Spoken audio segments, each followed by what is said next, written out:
I knew I was going to regret scheduling that meeting the second I stepped into her lavender-scented office. The nameplate on her desk gleamed in fake gold. Darla Simmons, VP of Culture. Culture, my ass. The only culture Darla had was the kind you'd find in a petri dish, cultivated out of nepotism, carefully fertilized in the shadow of her husband's executive title. She sat propped behind that oversized glass desk like a toddler perched in a high chair. Her pearls weren't real, her smile wasn't real, and the empathy she performed in every meeting could have won her an Emmy for most condescending nods. She tilted her head just enough to look invested, but I knew she wasn't listening. She was waiting for me to finish so she could play the final card she'd been rehearsing in her head all week. I didn't come empty-handed. No way. I had 7 years of receipts, literal ones. I had spreadsheets with cost savings I'd implemented, documentation of regulatory nightmares I had steered the company through, and yes, even code patches I had written myself at 2 a.m. when their fragile platform threatened to collapse mid-audit. I wasn't asking for the moon. I was asking for something basic, equity with a junior analyst who thought VPN was the same as GPS. That wasn't a raise, it was dignity.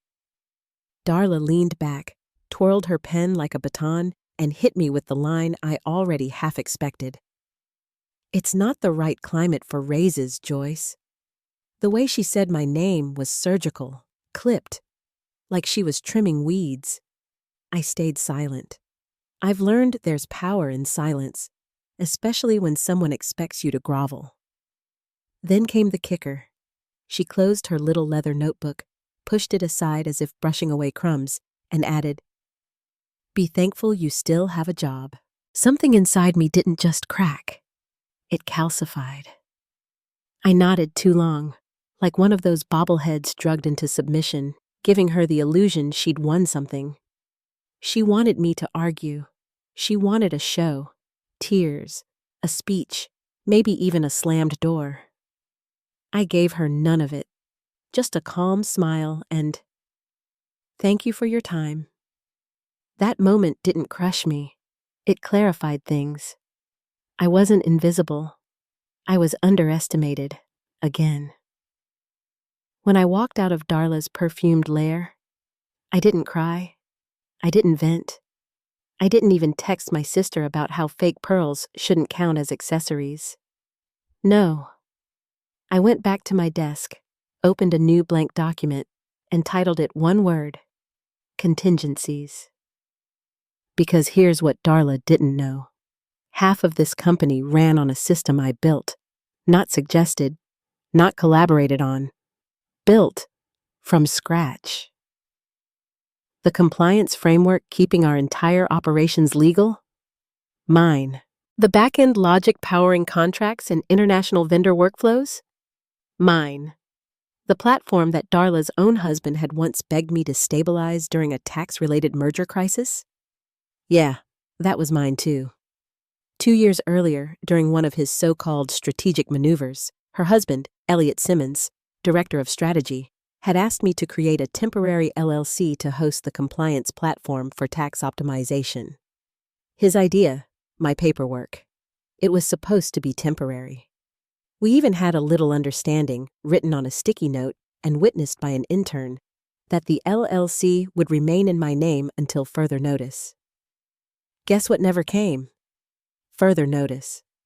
They thought they could erase me by shrinking my access, by slowly peeling away my projects, and by elevating underqualified juniors who couldn't code their way out of a toaster's firmware. But I didn't panic. I documented, quietly, methodically, like a woman building a fire while everyone else was still sucking on ice cubes. Every change they made, every calendar invite they stripped away, every project they reassigned, I logged it. I knew what was happening. They wanted me gone, erased, dissolved into the background until no one remembered who had built the bones of this company. What they didn't know was that the bones were still legally mine. So I smiled when Darla's Stepford grin crossed me in the hallway. I nodded when Tanner, The new golden boy who once asked me if an audit trail was a literal hiking path started parroting my own ideas in meetings. I let them believe they were winning because I already had the receipts, and soon I'd light the fuse. The first thing they took from me wasn't even my projects. It was the meetings. One Monday, I opened my calendar expecting the usual flood. Compliance sync on Thursday, product stand-ups on Monday morning, check-ins with legal every Friday. Instead, blank. Just an empty desert of white squares where my obligations used to be. At first, I thought it was a mistake, some glitch in Outlook. So I emailed Julia from operations. Hey, looks like I got dropped from the stakeholder list. Mind re-adding me? No response. A week later, I asked her in person. She blinked twice like she'd seen a ghost. I think Darla's streamlining workflows, she mumbled. Maybe talk to her. Right, talk to Darla, the queen of synergy and soft firings. That Monday, my 2 direct reports, Matt and Amira, were reassigned, just like that. No conversation, no handover. They were told I'd be focusing on back-end strategy and wouldn't be needing a team. Back-end strategy, my ass. They had just gutted my arm to see how long I'd bleed without screaming. Then came Tanner, the junior analyst who once printed out Google search results and treated them like citations. Suddenly, he was the rising star. In meetings, he spouted ideas that sounded suspiciously familiar. Maybe we need a proactive compliance log, something automated with dynamic triggers. Verbatim. That was my document, a system design I'd written during Q2 postmortem, the same one Darla had been too busy Instagramming her kale salad to read. Now Tanner was parroting my words, and Darla was nodding along like he'd just invented the light bulb. The rest of the room nodded with her, because that's what groupthink looks like, a herd mistaking plagiarism for genius. I wanted to stand up, to throw dates and git commits at their smug faces, to shove Slack screenshots down their throats, but I didn't. Not yet. Instead, I started making copies. Every system credential, every compliance document I'd authored, every version log with my initials in the timestamp. I exported it all onto a secure encrypted drive, backed it up twice, then emailed it to myself. Subject line, record, do not delete. I attached my original contract, the NDA from the LLC formation, and yes, even the photo of that sticky note Elliot had signed, his sloppy initials beneath the words, "You'll hold the LLC until we figure taxes." They thought they were erasing me. What they didn't realize was I was writing the script they'd eventually perform in. Every hallway run-in with Darla felt like theater. She'd beam that Stepford smile, chirping, "Chipper as ever. How's the new headspace without so many meetings?" "Quiet," I'd answer, "productive." She giggled like I'd just complimented her perfume, then skipped off to her next culture circle. They thought cutting me out of the spotlight meant cutting my value. But here's the truth. I never worked for applause. I worked in the shadows, and shadows remember everything. I didn't tell anyone what I was doing. Not my friends, not my coworkers, not even my sister. What was there to say? Hey, I'm being slowly excommunicated by a woman whose greatest contribution to this company is scented break room candles? Please. This wasn't a battle to be fought out loud. This was siege warfare, and I was building catapults behind the walls. Then Darla unveiled her latest masterpiece of corporate nonsense, the team synergy review process. An all-hands email pinged our inboxes, dripping with pastel fonts and clip art leaves. Seedling new synergy review process. Let's grow together. Apparently, what our company needed wasn't better infrastructure or reduced burnout. No, it was mandatory quarterly synergy reviews. Each employee would be assessed on how well we cultivated warmth and participated in collaborative optimism. There was even a slide in the rollout deck titled Empathic Disruption. Translation: I was about to be judged on how many exclamation marks I used in Slack. 7 years of preventing 6-figure compliance fines, of duct taping together a legacy platform held by sheer willpower, and my career now depended on whether I gave off playful energy. In my first review under this new circus, Darla herself filled out my form. Joyce is highly knowledgeable, but can come off as detached and unapproachable. We'd love to see more playful energy in her contributions. Playful energy. Lady, I am one system error away from setting this company on fire with nothing but a stapler and an Ethernet cable. But sure, let me juggle some balloons while I'm at it. 2 days later, I logged in to run a routine compliance check. My access was denied, permission denied. I refreshed.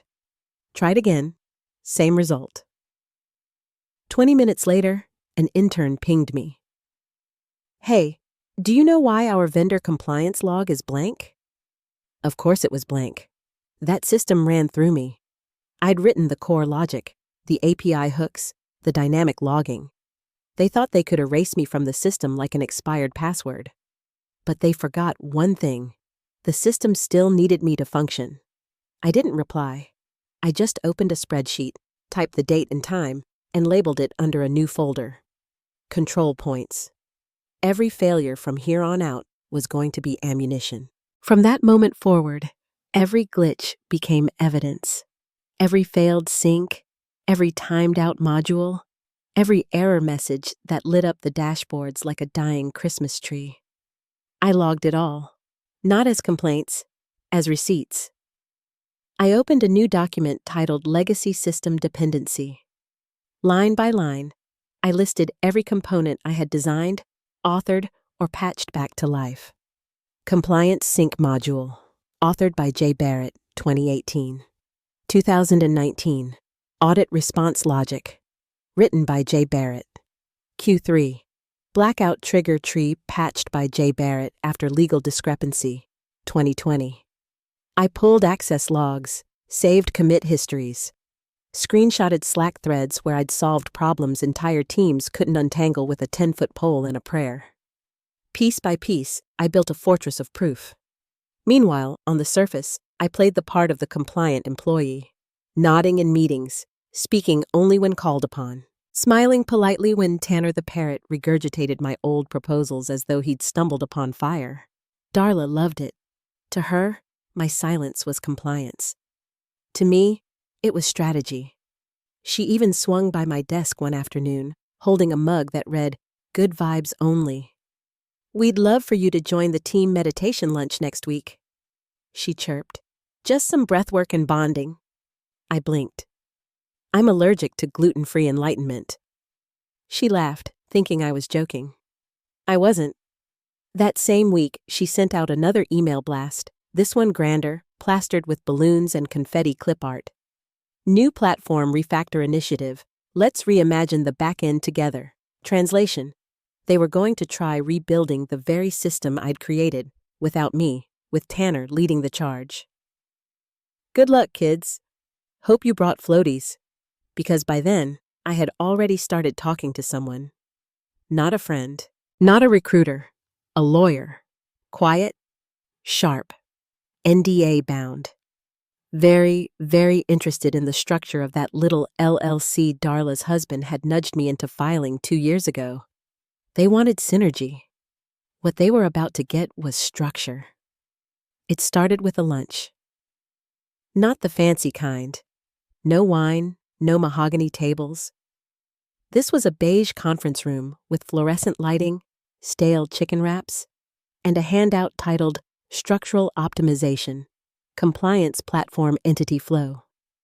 Elliot Simmons, Darla's husband and our director of strategy, leaned over the table like a car salesman. His blazer was tailored, his smile oily enough to fry potatoes. "Okay," he said, tapping at a diagram shaped like an intestine to clean up the books before next year's audit. "We just need to move the compliance platform temporarily into an external shell." I stared at him like he'd asked me to sign over the deed to my kidneys. "Not forever," he added quickly. "Just a quick LLC. You'd be the point of contact, but we'd transfer it back post-merger. Purely a tax thing." He waved a hand like it was nothing. "The lawyers are fine with it. Standard stuff." Standard, my ass. But back then, I still believed he needed me more than he needed to screw me. He even framed it as a compliment. "We want you in control of the system because no one else understands it like you do." I took the bait, but I brought a hook of my own. I told him I'd only agree if the LLC remained in my name until ownership was officially transferred. Until then, I retained full rights. He smiled wide. "Absolutely. Totally fair. Let's put that in writing." So he did. On legal letterhead, dotted lines, 2 signatures. His with his favorite Mont Blanc pen. Mine with the suspicion of someone who'd seen one too many temporary deals rot into lawsuits. I folded the agreement neatly, slid it into my notebook, and added a sticky note for good measure. In blue ink, I wrote, "Temp hold. My name until transfer." Elliot chuckled like it was a joke and signed the sticky note too. "I'll owe you for this," he said. "Yeah, Elliot, you would. Flash forward 2 years." While Darla was busy handing out empathic disruption scorecards and Tanner was plagiarizing my legacy code like bad fan fiction, I stumbled across that memory again. I had been digging in my old desk drawer for a charger. Beneath a pile of expired granola bars and stray thumb drives, I found it. Folded, edges softened by time. The original agreement. 2 signatures. 2 promises. Still legally dense enough to bend light. And on top of it, pressed like a final stamp of karma, the faded sticky note. Temp hold. My name until transfer. Blue ink. Elliot's initials. Dated. I held it like it was radioactive, because in that moment, I remembered something Elliot had clearly forgotten. He never filed the transfer. They had built an empire on top of my system. Pitched it, scaled it, expanded it, and yet, the licensing rights were still quietly sitting in the name of an LLC I controlled. It was like finding a loaded gun under your mattress after a break-in. I'd forgotten I even had it. The LLC still existed, still mine, and suddenly, their empire had a fault line running straight through it, one I could crack wide open. The LLC wasn't just a relic, it was alive, untouched, waiting. I scanned the sticky note, uploaded the full agreement to my encrypted folder, and made 3 color copies. I sealed them into envelopes and mailed them to 3 different addresses. No names, just one line on the outside, for legal use only. That night, I sat on my balcony with a mug of chamomile tea and stared at the city lights flickering like neurons. They thought I was gone. They thought they had erased me. But the truth was simpler. I owned the board, and they hadn't even noticed my piece still standing. The email that hit my inbox 2 days later nearly made me laugh. Subject line: Rocket prepping for expansion. Let's make magic happen. Inside was a forwarded note from Elliot. Bullet points about a new product line. The board was preparing to vote on a high-risk, high-reward expansion that would cement us as leaders in regulatory tech. Translation: They were about to bet the company's future on the very system they had been trying to erase me from for the last 6 months. The system I still owned. At the bottom of the email, Elliot had tacked on, "Joyce, can you whip up the internal policy doc this week? Just the usual risk matrices and compliance ladders. We're presenting Friday." "Sure, Elliot. Let me just gift wrap the skeleton key to my own system and hand it to you." I didn't flinch. I wrote it neatly, precisely. Every clause airtight, every reference sourced. But I embedded language subtle enough that only a lawyer would appreciate. It was the kind of document that gleamed with authority, while making it clear, for anyone who looked closely, who really controlled the system. I submitted it. Then I waited. 3 days later, I saw the final board packet. My document was in there word for word. My name? Gone. Replaced with internal ops team. Not even an initial. I didn't rage. I didn't slam my keyboard. I just stared at the PDF like it was a body I already knew the cause of death for. Because this wasn't theft. It was confirmation. Silence, I reminded myself. Calculated silence. That evening, I sat in a quiet office across from the lawyer I'd vetted months earlier. His desk was immaculate. his voice calm. He poured me more chamomile tea, like this was therapy. I think it's time, I told him. We draft the licensing agreement. He didn't blink. Flat rate or usage-based? Usage, I said, and I want it to compound. We went line by line.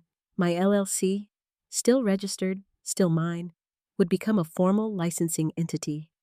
Any commercial deployment of the compliance framework would trigger a usage fee, $50,000 per day. Clause 7.2 defined the trigger. Clause 9.4 detailed breach consequences. Clause 11 made it explicit. No transfer had ever been executed. And then we added teeth.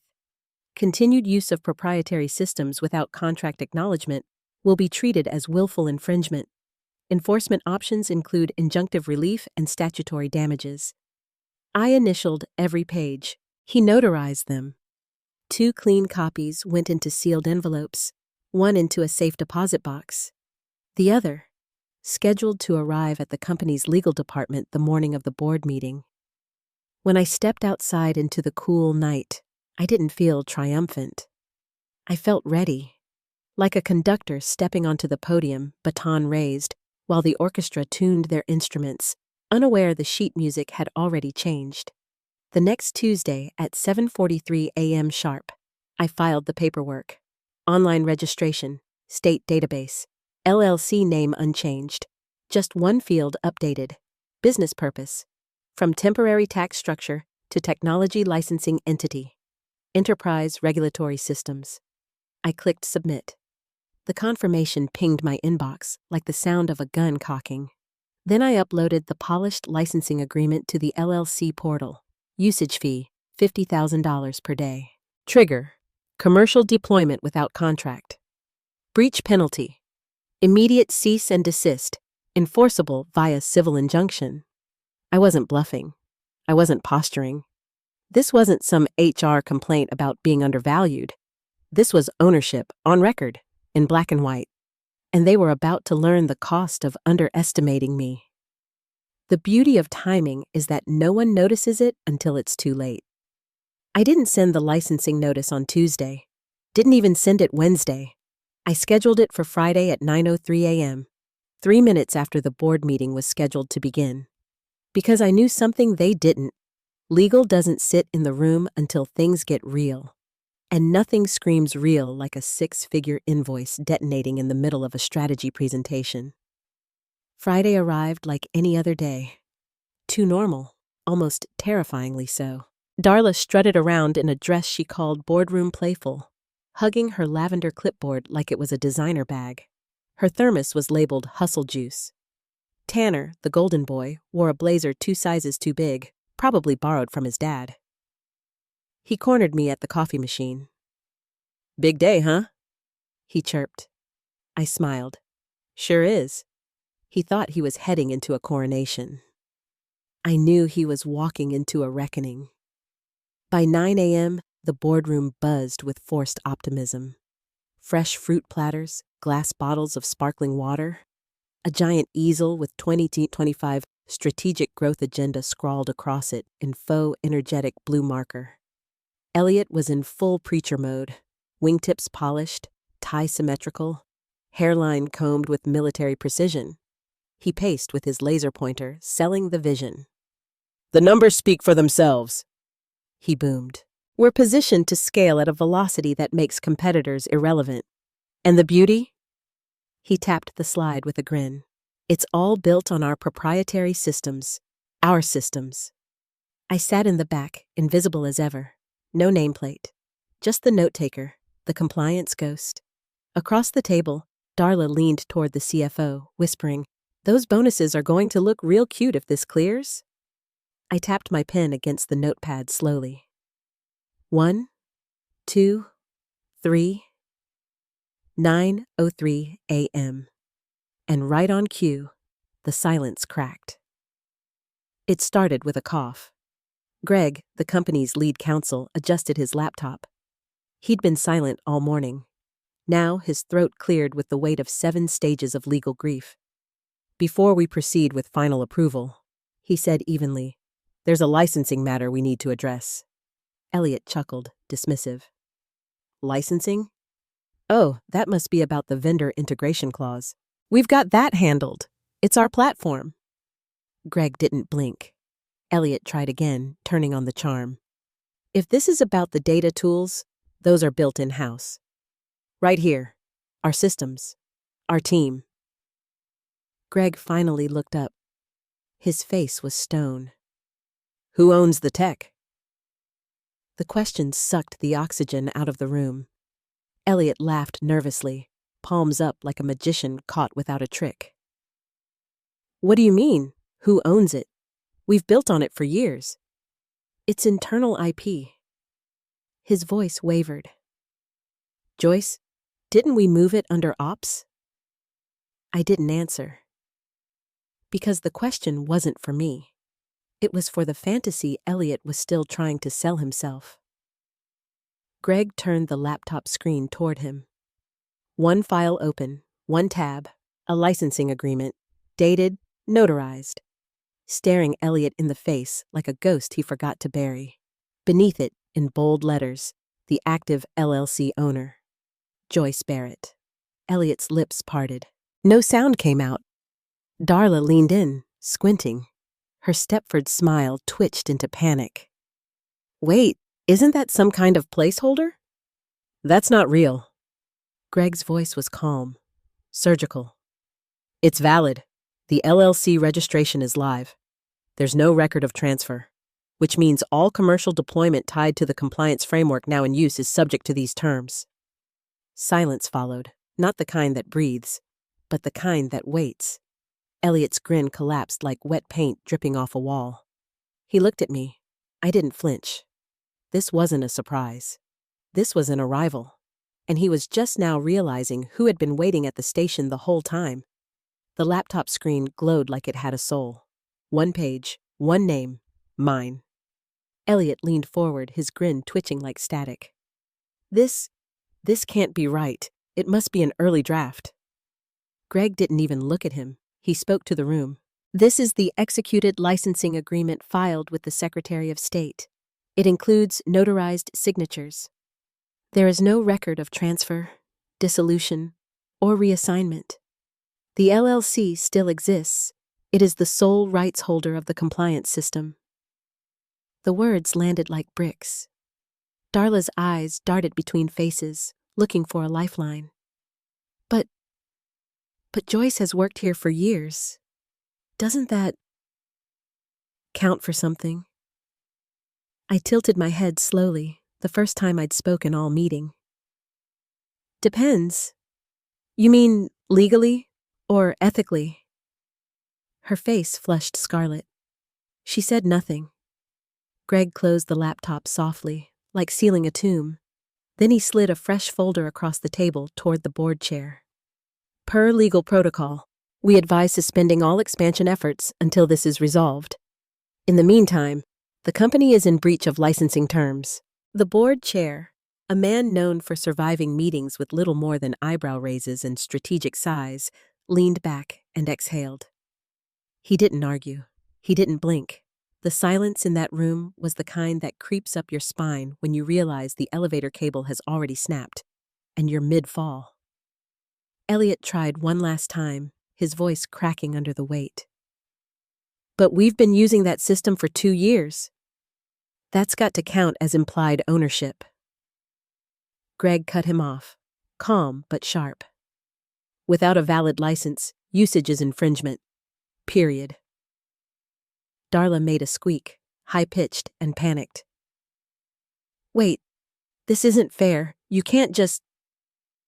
The chair lifted a hand, silencing her. Fair or not, it's legal, and it's binding. I sat still, hands folded in my lap. No gloating, no smirk, just steady breathing. Because for the first time in months, I wasn't the ghost in the room. I was the one thing they couldn't ignore. The board recessed for 20 minutes, retreating behind frosted glass like generals huddled in a war tent. I didn't move. Didn't need to. I knew the math they were running. Daily breach penalties, X projected rollout timeline equals catastrophic self-destruction. When they returned, the energy had shifted. Gone was the espresso-fueled optimism. In its place, cold regulatory dread. The chair spoke first, voice level, almost resigned. We are voting to suspend the expansion project until the licensing matter is formally resolved. No debate, no counterpoint. Elliot didn't object. He couldn't. He just stared at the tabletop like it had betrayed him. Then came the second blow. HR walked in quietly. They didn't sit. They just handed the chair a sealed envelope. The announcement was surgical. We are asking Director Simmons to take a leave of absence, effective immediately, pending review. The air left the room. Darla gasped, voice shrill. Wait, what? Why me? I didn't. The chair didn't look at her. Your appointment was tied directly to his authority. That authority is now in question. Your role is being retired. Retired. Not reassigned. Not repurposed. Just deleted. No one clapped. No one said goodbye. It was a purge in slow motion. When the dust settled, the chair turned his gaze toward me. Joyce, we'd like to discuss a new contract structure. Competitive compensation. You would retain LLC ownership, of course. We'd like to formalize ongoing use of the platform with proper licensing. His tone carried something rare in corporate air, embarrassment, as if acknowledging just how badly they had underestimated me hurt to say out loud. I nodded once. I'll review terms. They didn't rush me. They didn't dare. When I stood, the room parted like a zipper. Not out of respect, out of realization. They had been operating under a myth that silence equals weakness. But silence had just rewritten their future. The door shut behind me with a soft click, punctuation on an old chapter. No applause, no music swelling, just the steady hum of the HVAC and the hollow tap of my boots on cheap vinyl tile. I didn't feel victorious. I felt steady, seen, whole again. I walked back to my desk, the same fourth-floor corner cubicle with the dusty ficus and the laminated flowcharts no one dared throw away. The place where they'd tried to erase me.